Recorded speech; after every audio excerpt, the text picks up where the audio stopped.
अमीर बहू का करोड़ों का शोरूम, गरीब बहू का फुटपाथ पर काम। साधारण शादी के जोड़े में सेजल अपने कच्चे मिट्टी के बने छोटे से ससुराल में गृह प्रवेश करती है। सामने दो चौकियां घर के अलग अलग कोनों में रखी होती हैं। पास में ही मिट्टी का एक चूल्हा रखकर एक छोटी सी रसोई बनी होती है। बहू, तुम्हारा ससुराल बहुत बड़ा तो नहीं है। हमारे पास बस यही भाड़े का घर है जिसमें चौकियां डालकर हम लोग यहीं पर सोते हैं। बहू, इस चौके पर मैं और तुम्हारी सास सोएंगे और इस पर तुम अपने पति के साथ सो जाना। शारदा और रामलाल अपनी चौकी पर जाकर सो जाते हैं। प्रीति जमीन पर बिस्तर बिछाकर सो जाती है और सेजल राघव के साथ सो जाती है। वहीं दूसरी तरफ मीनाक्षी अपनी अमीर बहू का गृह प्रवेश करवा रही होती है। मीनाक्षी बहन, लगता है तुम्हारी बहू ने काफी महंगी ड्रेस पहनी है। इसमें लगना क्या है, ये महंगा लहंगा ही है, पूरे 75,000 का है। क्या 75,000 का लहंगा है? अरे बस करो तुम लोग, मेरी अमीर बहू को नजर मत लगाना। कनिका अपने डिजाइनर लहंगे में गृह प्रवेश करती है और कनिका अपने एसी लगे कमरे में चली जाती है और सो जाती है। अगली सुबह कनिका अपने इंडो वेस्टर्न लुक में हॉल में आती है। हाय, मेरी बहू कितनी प्यारी लग रही है। मेरी अमीर बहू बहुत सुंदर है। भाई, आज तो बहू के हाथ का कुछ मजेदार बढ़िया खाना खाने को मिलेगा। हाँ, क्यों नहीं। कनिका को तो अलग अलग डिशेस बनानी आती होंगी। कनिका बहू, तुम किचन में जाओ और आज सभी के लिए कुछ मजेदार बना कर ले आओ। कनिका किचन में आती है और एक तरफ सब्जी चढ़ाकर आटा गूंथकर पूरियां तलने लगती है। मैं अमीर बहू हूँ या कोई नौकरानी जो मुझे पहले दिन ही किचन में खाना बनाने भेज दिया? मैं भी पूरी सब्जी खीर बनाकर निपटा दूंगी।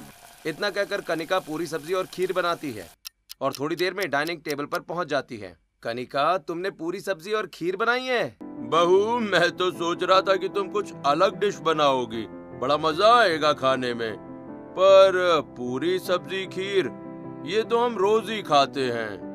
मैंने सोचा कि आप लोगों के लिए कुछ बढ़िया डिश बनाऊं, पर फिर लगा शादी में आप लोगों ने बहुत कुछ खाया होगा, इसलिए हल्का खाना ही सही रहेगा। देखा आप लोगों ने, मेरी बहू कितनी समझदार है। बहुत सही किया मेरी बहू ने, हल्का खाना ही बनाया। अरे बहू, समझदारी इसी में है कि घर वालों के मन का ख्याल रखा जाए। आज तो खाना भाई और भी स्वाद लगेगा। सभी कनिका के हाथ का खाना खाने लगते हैं और दूसरी तरफ सेजल अपनी पहली रसोई के दिन अपने घर से दूर एक आम के पेड़ के पास आती है। अरे, पके हुए आम तोड़ लेती हूँ। खाना क्या बनाऊं? माँ जी भी पूछ रही थी कि पहली रसोई में क्या बनाऊं। घर में तो कुछ है नहीं। इतना कहकर सेजल चिलचिलाती धूप में पत्थर मारकर उस पेड़ से पके हुए आम तोड़ती है और घर चली जाती है। शारदा, पहली रसोई में तो कुछ मीठा बनता है ना, और हमारे घर में तो खीर बनाने के लिए चावल तक नहीं है, दूध भी नहीं है। अब कैसे पहली रसोई होगी? पापा जी, आप चिंता मत कीजिए, मैं अपनी पहली रसोई बनाऊंगी और कुछ मीठा भी बनाऊंगी। मुझे घी या चावल की जरूरत नहीं है। इतना कहकर सेजल अपने छोटे से मिट्टी के चूल्हे के पास बैठती है और लकड़ियां लगाकर चूल्हा जलाती है और आटे में चीनी मिलाकर आटा गूंथती है और रोटियां सेकने लगती है और अपने साथ लाए हुए आमों का आमरस बनाती है और सभी को परोसती है। एक नंबर भाभी, आपकी आटे में चीनी वाली मीठी रोटी और ये पके आम का आमरस बहुत स्वादिष्ट है। वाह सेजल, तुम तो बहुत समझदार हो यार। इतने सस्ते में तुमने अपनी पहली रसोई भी पूरी कर ली और रिवाज भी निभा लिया। गृहिणी है मेरी बहू, गरीब ससुराल में भी कैसे चीजें संभाली जाती है, ये सब मेरी बहू जानती है। इसी तरह सेजल गरीबी में भी अपनी पहली रसोई पूरी करती है और खाने के बाद राघव अपनी नीले रंग की यूनिफॉर्म पहनता है और रोलिंग फैक्ट्री में आ जाता है, जहाँ तेज गर्मी में काम करने लगता है।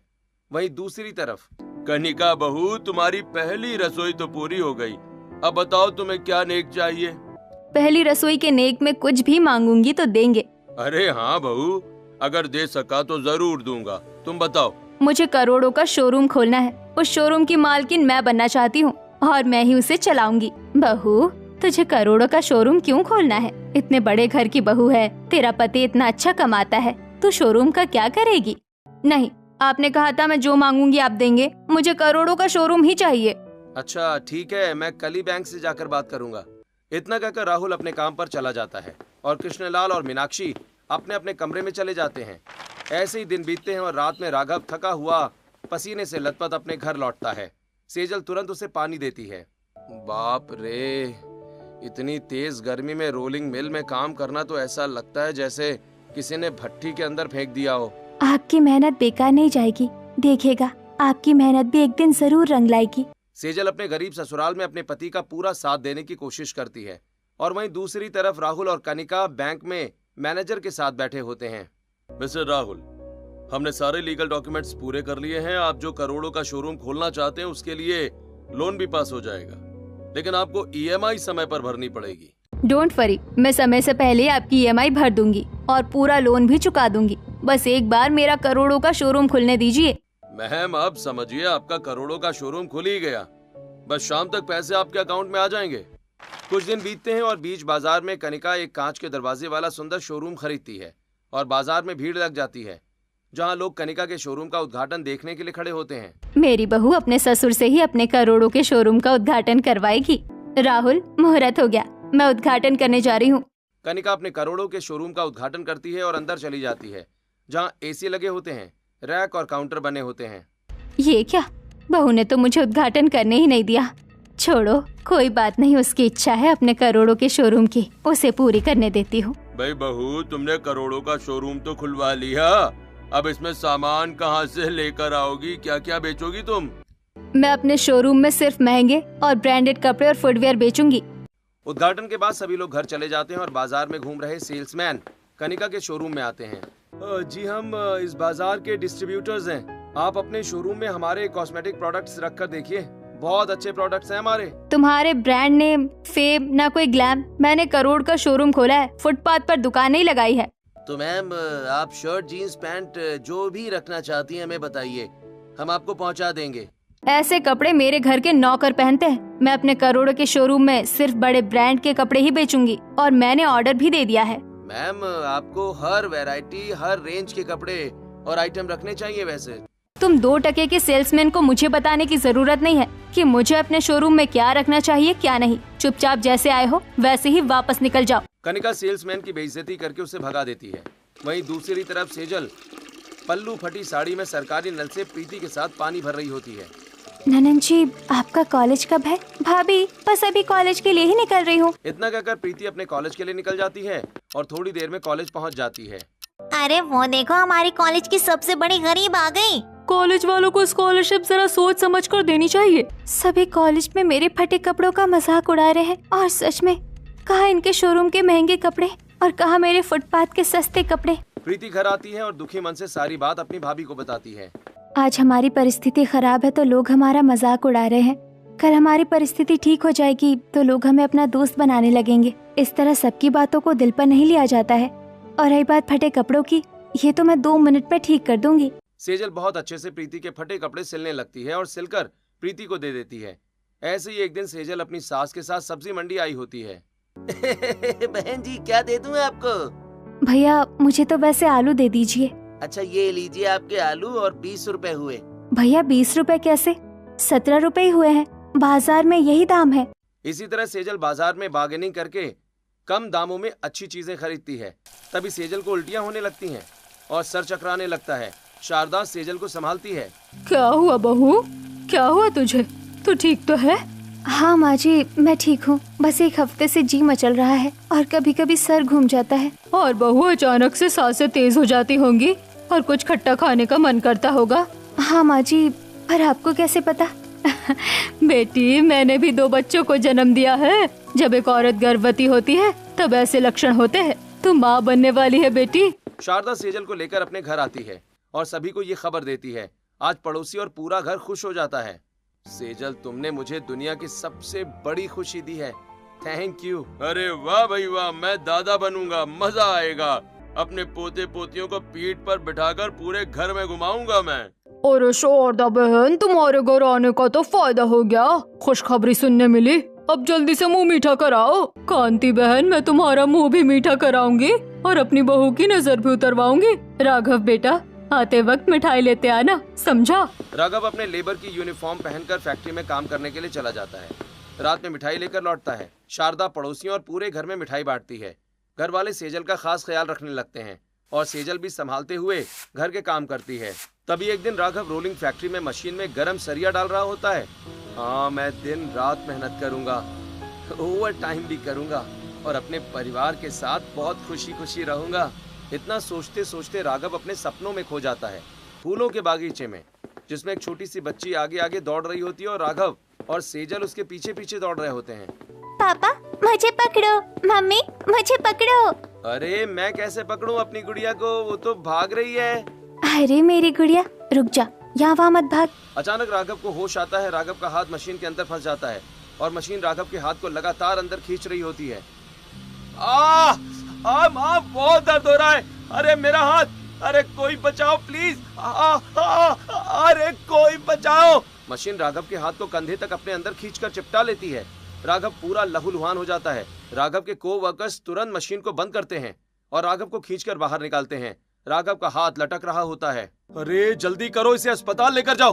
हे भगवान, ये लोग नींद में काम करते हैं क्या और हमें फंसा देते हैं। राघव के को-वर्कर राघव को अस्पताल लेकर जाते हैं। वहीं दूसरी तरफ 3 महीने की गर्भवती सेजल को ये जानकारी मिलती है और सेजल अपने पूरे परिवार के साथ अस्पताल पहुंचती है। कहाँ है मेरे पति? क्या हुआ उनके साथ? वो ठीक तो है ना? उन्हें कुछ हुआ तो नहीं? हे भगवान, कौन था वो बदतमीज जो कह रहा था मेरे बच्चे का हाथ मशीन में आ गया? कहाँ है वो? बुलाओ उसे। देखिए आप लोग प्लीज शांत हो जाइए, घबराने से कुछ नहीं होगा। माँ जी, किसी ने मजाक नहीं किया है। सच में राघव जी का हाथ रोलिंग मशीन के अंदर आकर बुरी तरह खराब हुआ है। ये सुनते ही शारदा और सेजल दोनों बेहोश हो जाती हैं। रामलाल और प्रीति दोनों को संभालकर कुर्सी पर बिठाते हैं और चेहरे पर पानी छिड़ककर होश में लाते हैं। देखिए, मरीज को बचाने के लिए हमें तुरंत ऑपरेशन करना होगा। डॉक्टर ऑपरेशन थिएटर में जाते हैं और राघव के दोनों हाथ कंधे से काट दिए जाते हैं। ऑपरेशन का सारा खर्च फैक्ट्री वाले उठाते हैं और कुछ मुआवजा देकर जिम्मेदारी से बच जाते हैं। 1 हफ्ते के बाद राघव अस्पताल से घर आता है और बिस्तर पर लेटा होता है। हे भगवान, ये तूने क्या किया? मेरे पति के हाथ उनसे छीन लिए। कितना बेरहम है रे तू। एक बार भी नहीं सोचा कि हम गरीबों का एक ही सहारा है। आप लोग इस तरह भगवान को दोष मत दीजिए। ये भगवान की नहीं बल्कि मेरी ही गलती है। मैं ही काम करते समय कुछ और सोचने लगा था। मैं देख रहा हूँ कि 1 हफ्ते से आप लोगों ने कुछ खाया तक नहीं है। मुझे आए 2 दिन हो गए, फिर भी आप लोगों को कुछ खाते ही नहीं देखा। आप लोग प्लीज खाना खा लीजिए। सेजल भाभी, आपको इन हालात में भूखे नहीं रहना चाहिए। आप कुछ खा लीजिए। सारे जमा किए हुए पैसे खर्च हो गए। घर मारने के नाम पर कुछ नहीं है। बहू को क्या खिलाऊं, कुछ समझ नहीं आ रहा है। रामलाल खांसते हुए कमर पकड़कर खड़ा होता है। अरे तुम लोग चिंता मत करो, मेरे बेटे का हाथ नहीं रहा तो क्या हुआ, उसका बाप अभी जिंदा है। मैं संभाल लूंगा अब ये घर। ये सुनते ही सेजल अपना पेट संभाल कर खड़ी होती है। नहीं पिताजी, आप इस उम्र में इतनी तेज धूप में बाहर काम करने नहीं जाएंगे। अगर राघव की तरह आपको भी कुछ हो गया तो हम सह नहीं पाएंगे। आज से अपने पति के कंधों की जिम्मेदारी मैं अपने कंधे पर लेती हूँ। इतना कहकर सेजल घर से बाहर निकलती है और एक सोनार की दुकान पर चली जाती है। ऐसी गरीब लड़की तू कहाँ मेरे सोने की दुकान में चली आ रही है? हाँ, मुझे ये नाक की नथनी बेचनी है। ये नथनी तो बहुत पुरानी लग रही है, तेरे पास कहाँ से आई? ये मेरी नानी की नथनी है। मुझे मेरी माँ ने अपनी आखिरी सांसों में दी थी। मेरी माँ की आखिरी निशानी है ये नथनी। तो फिर तू इसे बेच क्यों रही है?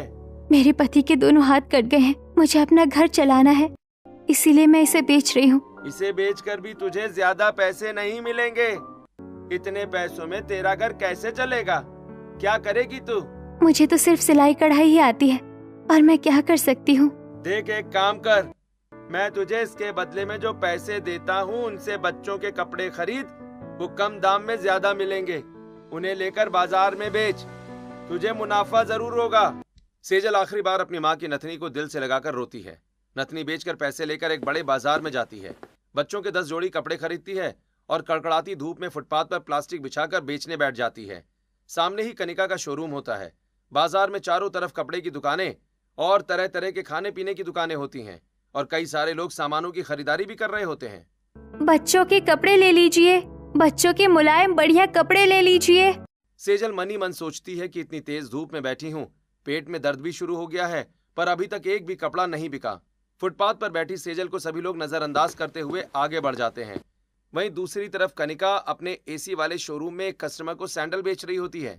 दीदी, मुझे हैंडबैग चाहिए। कितने का है ये हैंडबैग? ये हैंडबैग कितना सुंदर है। इसका तो मैंने एक ही पीस मंगवाया है, इसे मैं नहीं दूंगी। ओह सॉरी, ये तो बिक गया है। आप दूसरा कोई बैग ले लीजिए।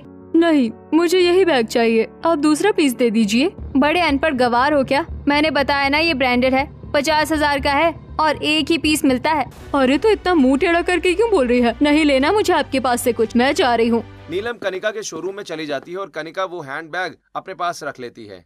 ऐसे ही पूरा दिन बीतता है। शाम 6 बजे कनिका अपना शोरूम बंद करके घर चली जाती है। वहीं सेजल भी थककर अपने कपड़े लेकर घर चली जाती है। बहू, तूने अपना फैसला सुनाया और घर से निकल गई। एक बार भी नहीं सोचा कि हमें कितनी चिंता हो रही होगी। कहाँ गई थी तू? माँ जी, मुझे काम मिल गया है। ये देखिए, मैं बाजार में बच्चों के कपड़े बेच रही हूँ। इसमें ज्यादा मेहनत नहीं है, बस बैठकर बेचना है। पर पैसे और ये सब कहाँ से मिले तुझे? माँ जी, वो सब छोड़िए। ये देखिए, मैं खाने के लिए भी कुछ लेकर आई हूँ। राघव भी भूखे होंगे, उन्हें मैं अपने हाथों से खाना खिलाऊंगी। दिन भर की धूप में थकी सेजल चूल्हे पर खाना बनाती है और सभी को परोसकर राघव को अपने हाथ से खाना खिलाने लगती है। सेजल, तुम्हारी कान की बाली कहाँ है? मैंने उसे बेच दिया और उन पैसों से ये राशन लाई हूँ और बच्चों के कपड़े बेच रही हूँ। प्लीज आप किसी से कुछ मत कहिएगा। मैं नहीं चाहती कि माँ जी ये सब जाने। भाभी, आपके पास तो 10 जोड़ी कपड़े हैं, क्या बाकी कपड़े बिक गए? ननन जी, मैंने 10 जोड़ी कपड़े लिए हैं, ये बिक जाएंगे तो फिर और ले आऊंगी। भाभी, मुझे नहीं लगता कि आपके कपड़े बिकेंगे, ये कितने साधारण हैं। ऐसे कपड़े कौन बच्चा पहनता है? इसी तरह पूरा परिवार रूखा सूखा खाना खाकर सो जाता है और सेजल हाथ पंखे से राघव को हवा करती है। ननन जी सही कह रही थी, ऐसे साधारण कपड़े बच्चे नहीं पहनते। अगर मैं खुद ही इन पर डिजाइन कर दूं तो? ये सोचकर सेजल सुई धागे से बच्चों के कपड़ों पर हाथी बिल्ली कार्टून बनाती है और अगले दिन फुटपाथ पर कपड़ों को बेचने लग जाती है। वहीं कनिका के शोरूम में एक काले रंग का परिवार अपनी 3 साल की बच्ची के साथ आता है। जी, मुझे अपनी बच्ची और अपनी पत्नी के लिए डिजाइनर कपड़े चाहिए। ये कोयले की खदान क्या कपड़े पहनेगी? कनिका पिंकी और श्रेया के लिए ढेर सारे कपड़े निकालती है। दीदी, मेरी बच्ची पर एक भी कपड़ा नहीं खिल रहा है, कुछ दूसरा डिजाइन दिखाइए ना। तुम जैसे काले लोगों के लिए मेरे पास कोई कपड़ा नहीं है। तुम्हें लगता है कि तेरी काली बेटी पर कोई कपड़ा अच्छा लगेगा? जुबान संभाल कर बात कीजिए। मुझ पर क्या गुस्सा करते हो? खुद की सुंदरता को आईने में जाकर देखो, फिर समझ में आएगा मैंने ऐसा क्यों कहा। खुद की सुंदरता पर इतना घमंड नहीं करना चाहिए। करोड़ों का शोरूम खोल कर रखा है और ग्राहकों से बात करने की तमीज नहीं है। चलिए जी, नहीं लेना हम इनसे कपड़े। राजेश अपने परिवार के साथ कनिका के शोरूम से निकल जाता है। थोड़ी दूर पर फुटपाथ पर कपड़े बेच रही सेजल के पास भीड़ लगी होती है। अरे वाह वाह वाह वाह वाह, इन कपड़ों पर कितनी अच्छी डिजाइन बनी हुई है। मेरे बच्चे देखेंगे तो खुश हो जाएंगे। एक मुझे भी दे दीजिए बहन जी, 2 साल की बच्ची है मेरी। अरे वो देखो, फुटपाथ पर कपड़े बेच रही है पर उसके कपड़ों पर काफी भीड़ लगी है। चलो देखते हैं। राजेश, श्रेया और पिंकी सेजल के पास आते हैं। जी कहिए, आपको इस बच्चे के लिए कपड़े चाहिए? जी हाँ, आपके पास ऐसे कपड़े हैं जो इस पर अच्छे लगे? जी ये देखिए, ब्राउन कलर की फ्रॉक पर ये बिल्ली बिल्कुल आपकी छोटी सी बच्ची की तरह है। मम्मी मुझे ये चाहिए, मम्मी मुझे चाहिए। भले फुटपाथ पर कपड़े हैं पर बहुत मुलायम हैं, डिजाइन भी बहुत अच्छी है। देखो ये ब्राउन कलर हमारी बेटी पर जच भी रहा है, ले लेते हैं। एक रात सेजल ढेर सारी रुई और मुलायम कपड़े लेकर घर आती है। सेजल, तुम ये रुई और कपड़े लेकर क्यों आई हो? अब इससे क्या करने वाली हो? बच्चों को कपड़ों पर बने डिजाइन बहुत पसंद आ रहे हैं। मैं सोच रही हूँ अब कपड़ों पर हाथी की सूंड, बिल्ली के कान या पूंछ भी बनाऊंगी। बच्चे पहनेंगे भी और खेलेंगे भी। इससे कपड़े और ज्यादा बिकेंगे। और मैंने कुछ और भी सोचा है, वो थोड़ी देर में बताऊंगी। भाभी, तब तो मैं भी आपकी मदद करूंगी। रात होती है और सेजल कपड़ों में रुई भरकर हाथी की सूंड बनाती है, उन्हें कपड़ों पर सिलती है। वाह भाभी, ये सूंड कितना अच्छा लग रहा है और ये बिल्ली के कान बच्चे पहनेंगे तो बहुत खुश होंगे। इसी तरह सेजल कपड़ों पर बिल्ली के कान, पूंछ और अलग अलग डिजाइन बनाकर अगले दिन फुटपाथ पर बैठती है और उसके कपड़े तेजी से बिकने लगते हैं। वहीं दूसरी तरफ कनिका के शोरूम में मोटी श्रुति आती है। दीदी, इस डिजाइन में मेरे साइज के कपड़े दिखाइए, ये मुझे नहीं होंगे। ये ब्रांडेड कपड़े हैं, मैंने सबसे बड़ा साइज भी आपको दिखा दिया है। दीदी, इससे भी बड़े होते हैं, ट्रिपल XL, वो नहीं है क्या आपके पास? ब्रांडेड कपड़े पहनने वाले तुम जैसे मोटे नहीं होते, इसीलिए ट्रिपल XL नहीं बनते। आप बार बार मुझे मोटी क्यों बुला रहे हैं? आपके घर का खाती हूँ क्या? गलती से मेरे करोड़ों के शोरूम में आ गई है तू। जा जिम में जा, जहाँ हाथी पालते हैं वहाँ जा, वहीं मिलेंगे तेरे साइज के कपड़े। बदतमीज कहेगी, करोड़ों का शोरूम खोला है पर बात करने की तमीज नहीं है। नहीं लेना मुझे तुम्हारे शोरूम से कपड़े, इससे अच्छा मैं फुटपाथ से कपड़े ले लूंगी। इतना कहकर श्रुति गुस्से में शोरूम से बाहर निकल जाती है और ऐसे ही कुछ दिन बीतते हैं। कनिका आए दिन ग्राहकों की बेइज्जती करती है। ऐसे ही एक दिन एक परिवार कनिका के शोरूम में आता है। मुझे कुछ कॉस्मेटिक प्रोडक्ट भी चाहिए और फुटवेयर भी लेना है आराध्या के लिए। पापा जूता, पापा जूता। हाँ बेटी, हम तुम्हारे लिए जूता भी लेंगे। हाँ विराज, अंजलि और आराध्या कनिका के शोरूम से जूते, कपड़े और कॉस्मेटिक प्रोडक्ट खरीदते हैं। दीदी कितना हुआ हमारा? आपके कॉस्मेटिक प्रोडक्ट, 3 जोड़ी कपड़े और जूतों को मिलाकर कुल 16,000 रुपए। क्या 16,000 रुपए? कितने महंगे कपड़े बेच रही हैं आप? मुझे लग ही रहा था दाम सुनकर तुम यही कहोगे। ये करोड़ों का शोरूम है, यहाँ महंगे कपड़े ही मिलते हैं। कपड़े हम भी शोरूम से ही लेते हैं, पर इतने महंगे, वो भी बच्चों के कपड़े। लेना है तो लो, वरना चलते बनो। हाँ, अब जब खरीद ही लिया है तो क्या करें? क्या खरीद लिया? तुम्हारा कार्ड तो काम ही नहीं कर रहा। क्या कार्ड काम नहीं कर रहा? मेरे पास कैश नहीं है। आप रुकिए, मैं एटीएम से निकाल कर लाता हूँ। ओ हेलो, ये ड्रामा करने की जरूरत नहीं है। मुझे पता है तुम्हारे पास पैसे वैसे नहीं है, और ना तुम ये कपड़े खरीदने वाले हो। वो रहा दरवाजा, चुपचाप बाहर निकल जाओ। भाई ये क्या तरीका हुआ बात करने का? हाँ, मैं कह रहा हूँ ना, एटीएम से लेकर आता हूँ। कोई जरूरत नहीं है तुम्हें एटीएम से पैसे लाने की। तुम जाओगे और वापस नहीं आओगे। मुझे पता है, मुझे नहीं बेचना है तुम्हें कुछ भी। 2 कौड़ी की औकात नहीं और चले आते हैं बड़े बड़े शोरूम में कपड़े खरीदने। विराज, अंजलि और आराध्या शोरूम से बाहर निकल जाते हैं। आराध्या की नजर सेजल के पास पड़े हाथी के डिजाइन वाले कपड़ों पर पड़ती है और आराध्या दौड़ते हुए सेजल के पास पहुंच जाती है। ये सब देखकर कनिका भी अपने शोरूम से बाहर आकर खड़ी हो जाती है। ये यहाँ क्या कर रही है और फुटपाथ पर कपड़े क्यों बेच रही है? पापा हाथी, मुझे ये कपड़ा दिला दो, मुझे ये कपड़ा दिला दो। बेटी अभी पैसे नहीं है, मैं तुम्हें बाद में दिला दूंगा। नहीं, मुझे अभी चाहिए पापा, मुझे ये बिल्ली वाली भी चाहिए। क्या हो भैया, बच्ची कह रही है तो दिला दीजिए ना। मैं दिला तो दूं, पर इस वक्त मेरे पास पैसे नहीं है। मैं कल आकर खरीद लूंगा। भैया कल आने की क्या जरूरत है, आप लेकर जाइए और जब आएंगे तब पैसे दे दीजिएगा। और अगर हम नहीं आए तो? मैं भी माँ बनने वाली हूँ, मैं समझूंगी मेरी बड़ी बेटी ने कपड़े पहन लिए। बच्ची का मन है, उसे उदास मत कीजिए। आप कपड़े लेकर जाइए। भाई आप तो बहुत अच्छी औरत हैं। हाँ, और सामने वाले शोरूम में इतनी नखरीली है। सेजल आराध्या को अपने हाथों से बिल्ली के कान बने हुए कपड़े पहना देती है और आराध्या खुशी से खेलते हुए चली जाती है। अच्छा, तो ये औरत मेरे ग्राहक छीन रही है। तभी मैं सोचूं मेरे शोरूम में ग्राहक कम क्यों हो रहे हैं। इससे तो मैं सबक सिखाती हूँ। इतना कहकर कनिका ठेकेदार को फोन करती है और सेजल के खिलाफ भड़का देती है। थोड़ी देर बाद में ठेकेदार सेजल के पास आता है। ये लड़की, तू किससे पूछकर यहाँ बाजार में कपड़े बेच रही है? हाँ? ठेकेदार साहब, मैं तो बस फुटपाथ पर बच्चों के कपड़े बेच रही हूँ, मुझे बेचने दीजिए। नहीं, इस बाजार में वही बेचेगा जिसे मैं चाहूँगा। इतना कहकर ठेकेदार लात मारकर सेजल के सारे कपड़े फेंक देता है। सेजल निराश होकर अपने कपड़े बटोरती है और चुपचाप घर चली जाती है। अगले दिन बाजार में कुछ लोग ठेकेदार के पास पहुंचते हैं। ठेकेदार, मैंने सुना तुमने उस लड़की को फुटपाथ से भगा दिया। तुम्हारी हिम्मत कैसे हुई? हाँ, माना बाजार तुम्हारा है, इसका मतलब ये नहीं कि तुम एक गर्भवती महिला को भगा दोगे। ये बाजार मेरा है। वो बिना पूछे फुटपाथ पर कपड़े बेच रही थी। ठेकेदार, अगर वो लड़की बाजार से गई ना तो हम तुम्हारे बाजार में आना बंद कर देंगे। फिर तुम और तुम्हारे दुकानदार खुद सोच लेना। एक लड़की के कारण ग्राहक नाराज नहीं हो सकते।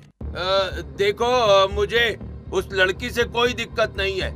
उसे कपड़े बेचने दो, बस उसके खिलाफ कोई शिकायत नहीं आनी चाहिए, ठीक है? शिकायत करने वाले गलत हैं, वो लड़की गलत नहीं हो सकती। गर्भवती होकर भी काम कर रही है, सोचो कितनी मजबूर होगी। इतना कहकर सेजल के अच्छे व्यवहार की वजह से सेजल को फिर से बाजार में कपड़े बेचने का मौका मिल जाता है और कनिका गुस्से में आग बबूला हो जाती है।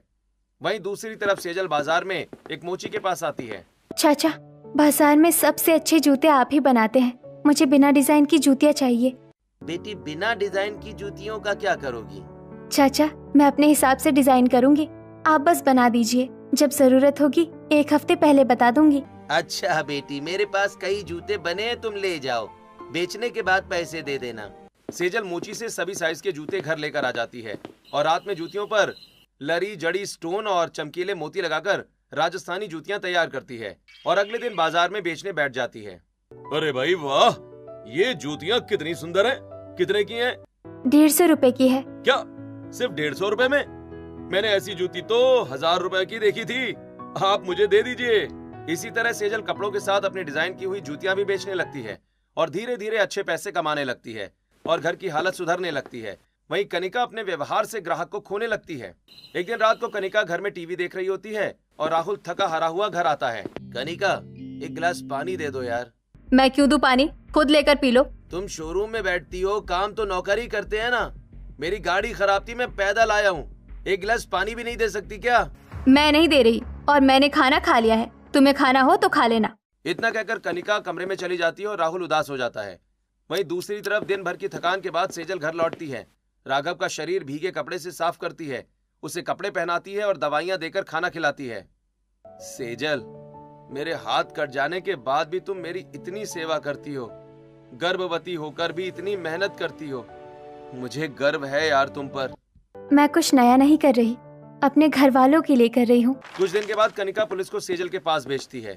कार्तिक गुस्से में सेजल के पास आता है। ए लड़की, तो चोरी का सामान बेच रही है और गर्भवती होने का नाटक करके लोगों को ठग रही है। नहीं नहीं सर, मैं ऐसा कुछ भी नहीं कर रही हूँ। मेरा कोई सामान चोरी का नहीं है। ये माल चोरी का है या नहीं, ये तो अब थाने में ही पता चलेगा। इतना कहकर पुलिस वाले सेजल का सारा सामान और पैसे जब्त करके पुलिस स्टेशन चले जाते हैं और सेजल थकी हारी घर पहुंचती है। सारी बात घर वालों को बताती है। बहू चिंता मत करो, तुमने बहुत मेहनत की है। कल पुलिस स्टेशन जाना, पुलिस तेरा सामान जरूर वापस कर देगी। भगवान इतना भी बेरहम नहीं होता। पैसे ना होने की वजह से सेजल का पूरा परिवार भूखा सोता है और रात में सेजल को उल्टियां होने लगती हैं।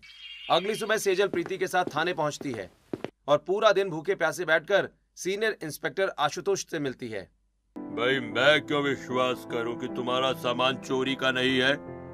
हमें तुम्हारे खिलाफ शिकायत मिली है। सर, आप एक बार मेरा सामान देख लीजिए, आपको खुद पता चल जाएगा कि वो सामान चोरी का नहीं है। प्लीज सर, एक बार हमारी बात मानिए। मेरी भाभी गर्भवती होकर भी फुटपाथ पर बैठकर काम कर रही है।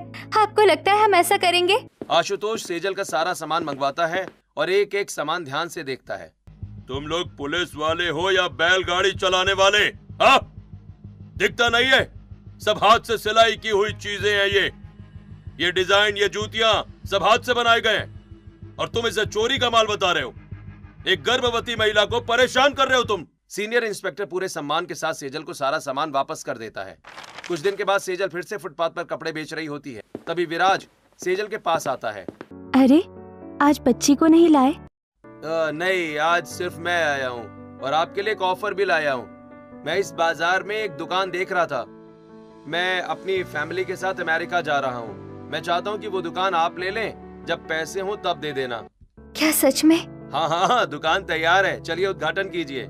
सेजल शाम को घर लौटती है, खुशी खुशी सारी बात घर वालों को बताती है और अगले दिन पंडित जी के साथ बाजार में दुकान के उद्घाटन के लिए पहुंच जाती है। सेजल की नजर कनिका पर पड़ती है। अरे कनिका, देख मैंने बाजार में दुकान खोली है, चल उद्घाटन है। तेरी 2 कौड़ी की दुकान से ज्यादा अच्छा मेरा करोड़ों का शोरूम है। बढ़िया ही बराबरी करने। ये शोरूम तेरा है? बहुत बहुत बधाई। ज्यादा भोली मत बन, मैं सब जानती हूँ। मुझे नहीं आना तेरी दुकान के उद्घाटन में। कनिका के व्यवहार से सभी हैरान हो जाते हैं और सेजल शारदा से अपनी दुकान का उद्घाटन करवाती है। कनिका दूर खड़ी होकर दुकान को देखती रहती है। तभी बैंक के लोग और महिला कांस्टेबल वहां आते हैं और कनिका के शोरूम में ताला लगा देते हैं और उसके घर वाले भी वहां पहुंच जाते हैं। कौन है आप लोग?